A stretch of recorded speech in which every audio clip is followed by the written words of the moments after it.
All right, so we're going to start Unit 6, which is all about polygons. We've been talking about a certain kind of polygon, which was a triangle. So up here, a polygon, a definition of a polygon, if you've got it printed, then you don't have to worry about writing anything down on this page. You're just going to watch. If you haven't printed anything, you might want to copy a couple of pictures, maybe just a couple of these down in here, just so you can have a few that you might have or print it out later or whatever. But a polygon is a figure with 3 or more consecutive sides that are line segments. Do we remember what a line segment is? Line segments are lines that have 2 endpoints and they're straight. It's a straight line. It's not a curvy, squiggly line or anything like that.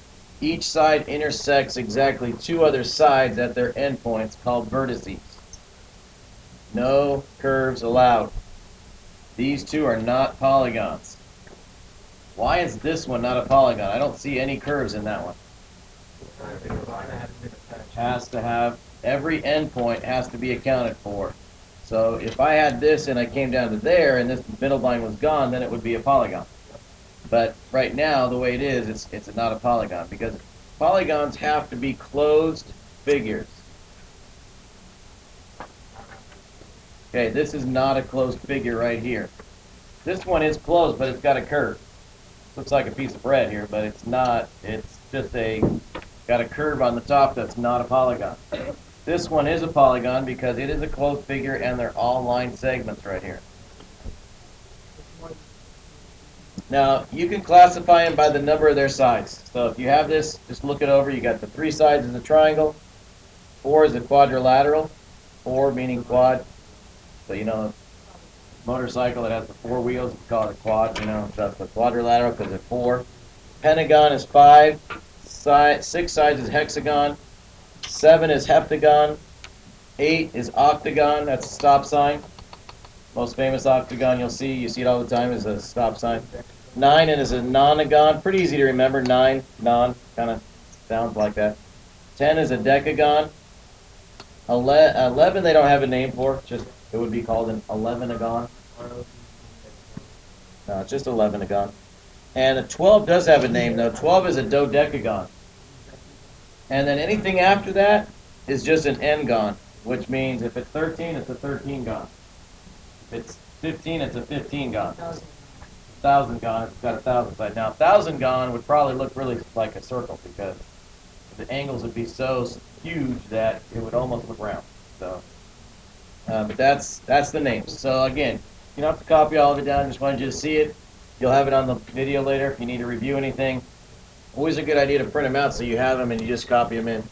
But let's test. Let's see how we do. Number 1 up there, is that a polygon? Yeah. Sure. Yes. Answer is yes. You are correct. Number 2, Yes.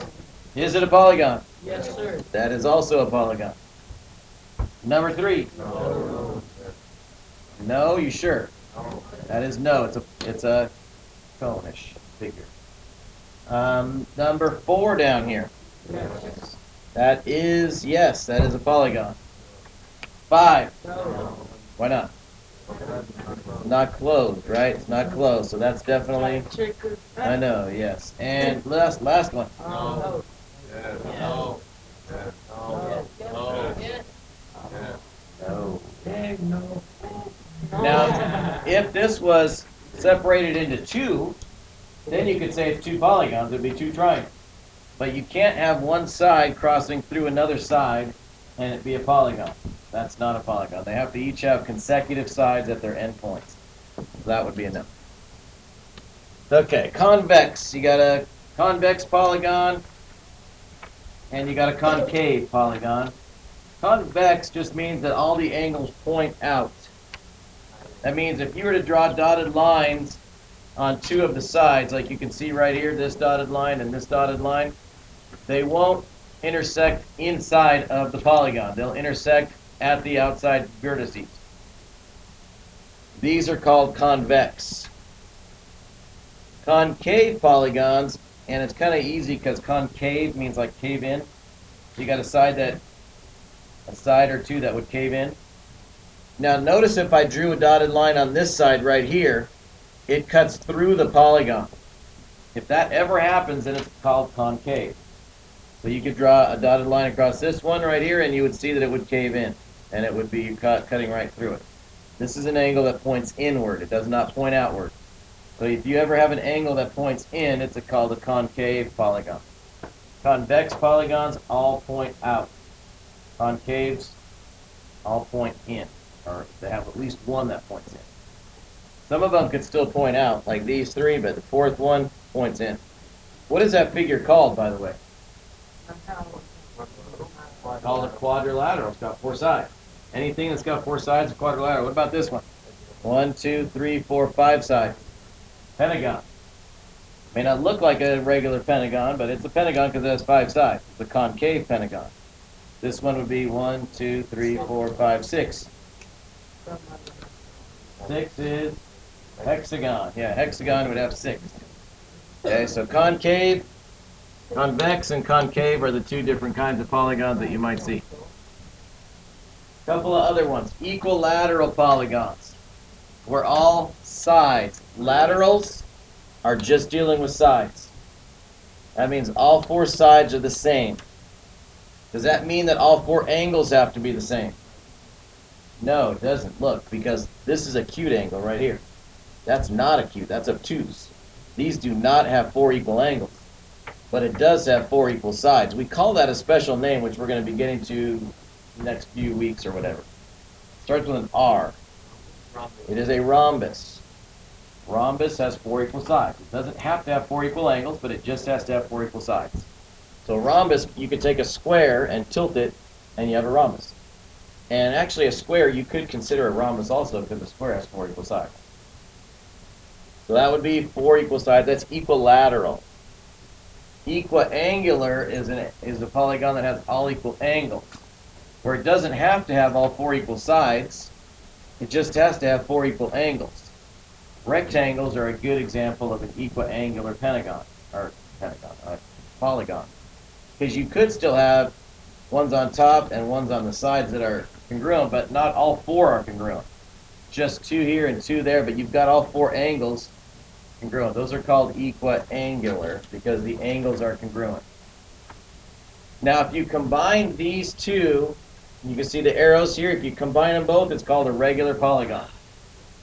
Regular polygons, all equal sides and all equal angles. All equal sides, all equal angles. This is a regular pentagon. In Washington, it's a regular pentagon that they're in. So that means it's got all 4 sides that are the same, and it's got all 4 angles that are the same. 5 angles. 5 sides, 5 angles, sorry.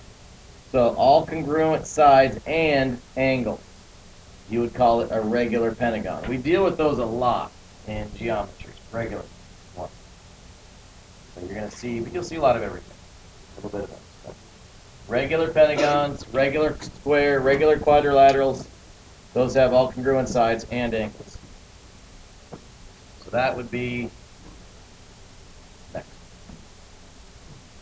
Okay, moving on. Like I said, it'll be online. If you miss any piece of it, just go grab them and you can see it. Okay, pentagon, A, B, C, D, E. Notice how I labeled this.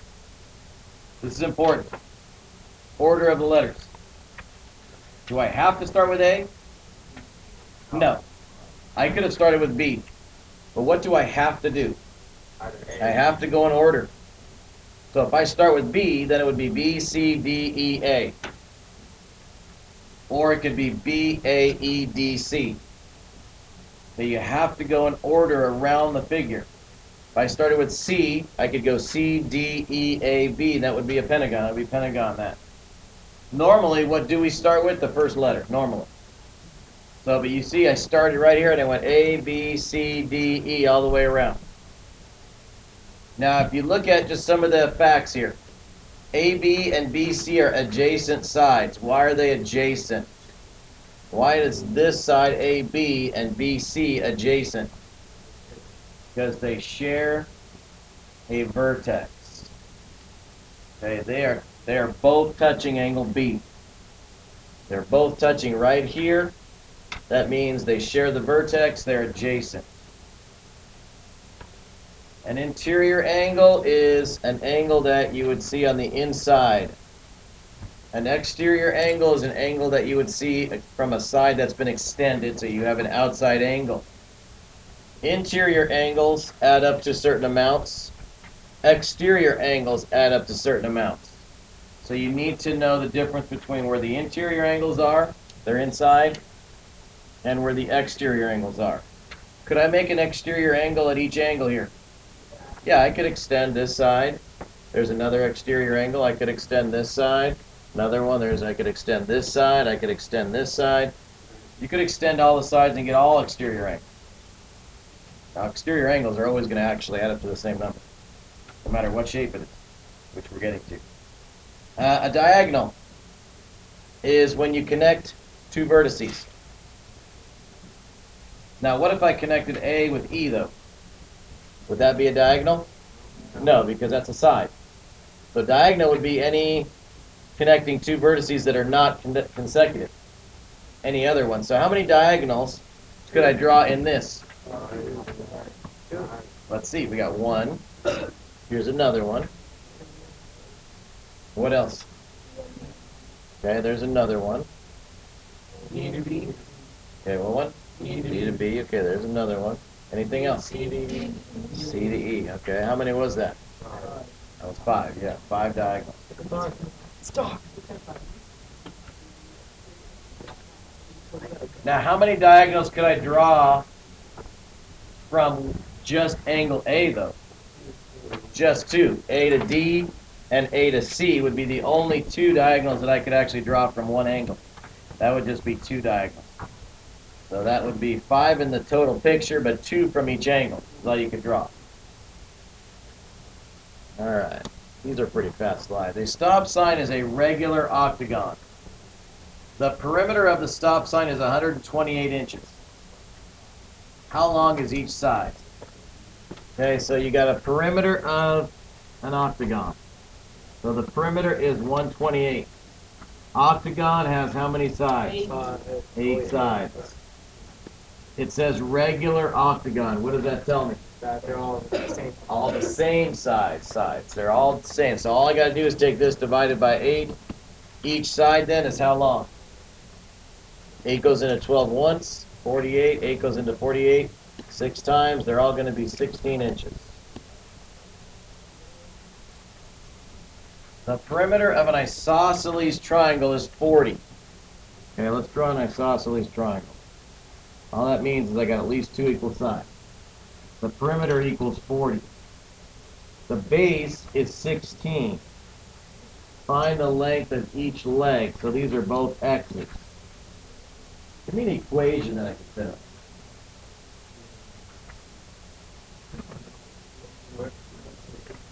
Two x plus 16 is going to equal my perimeter of 40. That would be an equation that I could use. X plus 16 would be 2x plus 16. The whole perimeter is 40. So you just set it up, you subtract 16, you get 2x equals 24, and then divide by 2, you get x equals 12. So 12 and 12 would be your 2 legs. So 12 plus 16 would add up to 40.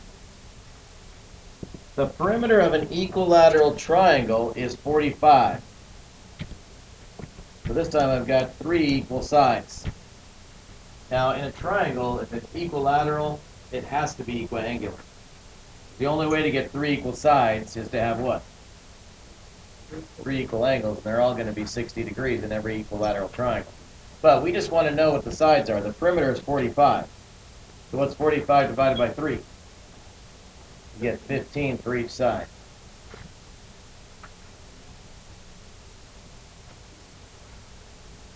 (15 centimeters). So those are just some easy examples that you would have. Now, you might have looked at DCP 26, because I did tell you to do that, but then I put the video, said you don't have to do it yet because I didn't give you the notes. If you saw the help video, you saw that you didn't have to do it. If you saw the website, you saw that you didn't have to do it. But this is kind of what the DCP was about. I added this to the notes later. So if you printed them early, you probably don't have this example in your notes.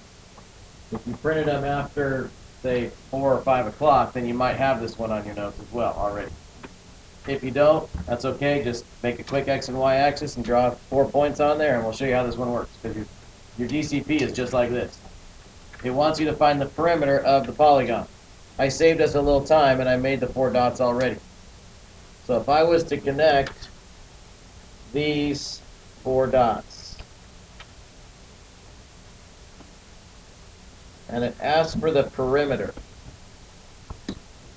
So the perimeter